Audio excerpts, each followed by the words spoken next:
Ayan guys, kung paano hugasan yung kuhol. Yan, hugas-hugas muna. Paulit-ulit na hugas. Tapos, mamaya huhugasan natin gamit yung asin para matanggal yung lansa. Yung madulas yung tinutukoy ko guys. Tapos yan yung mga putik.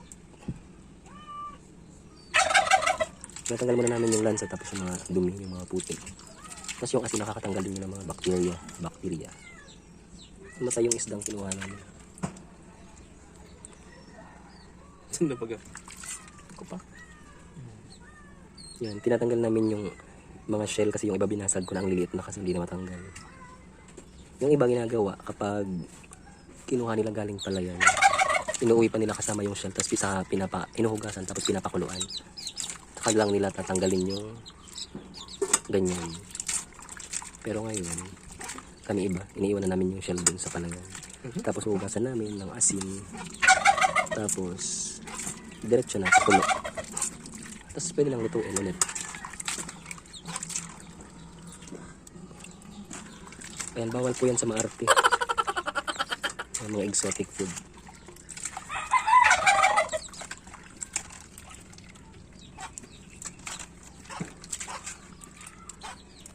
Parang mo di asi. Para ka sa tapos mo. Masarap yan. Yan, ganyan. Tawag sa ano? Sa miracle fruit juice. Parang miracle fruit.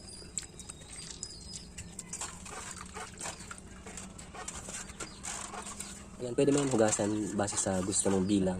Kung ilang ulit mo yung hugasan. Mas marami, mas malinis. Mas maraming beses na paghuhugas, mas malinis. Pwede mong hugasan na gamit yung asin, tapos hugasan mo ulit. Parang Kaya nilagyan na namin ng asin, maraming asin. Tama na. Nabalik yung kama, mati. Ayan, gumukon. Sanang gumukon. Hanggang matanggal ang mga malnas. Dan ko na dan. so, Si Mother Earth. ipaload kayo. Susubuyan lang yung sabon. Baga na sabon. Asin talaga ko sabon. No?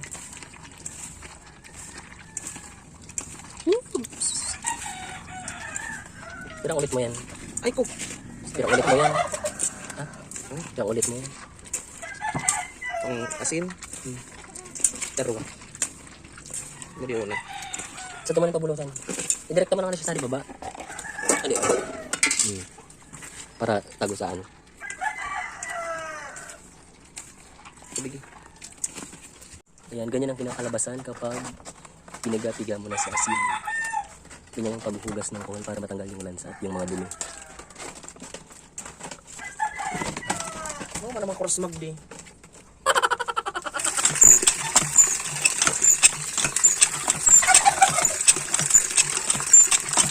Ano araw kakamat mo? Ang payon.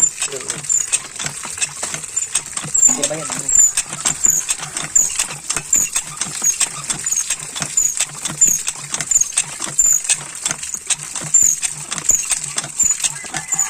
Ayan, hugasang mabuti.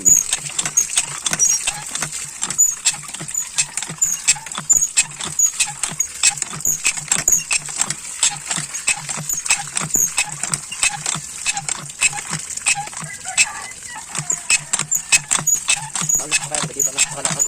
Amo.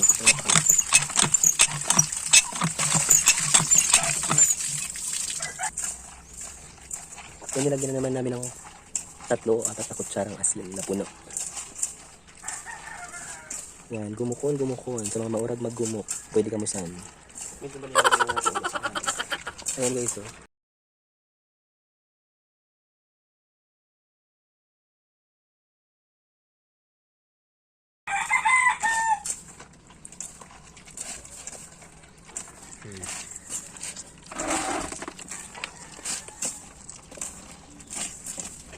Parang naglalaba ka rin.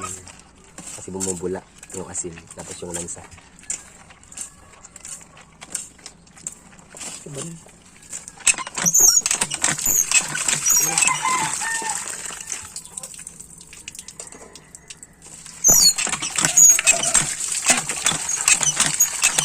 Ayan, yung pagiging malinis yan guys. Depende na din yan sa gumagawa. Kung maayos na talagang gumawa. Ano ba ito? Hindi na yan sa malansa. Hindi na yan malansa kasi nawala na yung malagkit niya. Naglalabas ng kukol.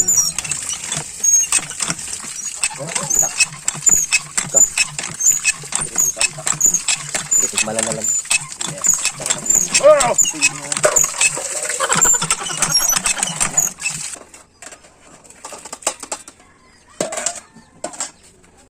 Grabing kauragan, di nakakagaling.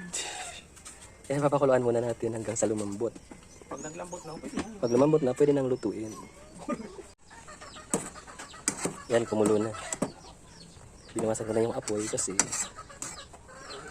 low heat na siya kasi umaapaw na. Yan, pakuluan pa natin.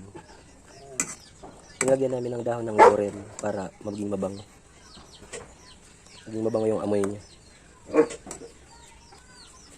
Nakakabango ng amoy. Wala ang lansa.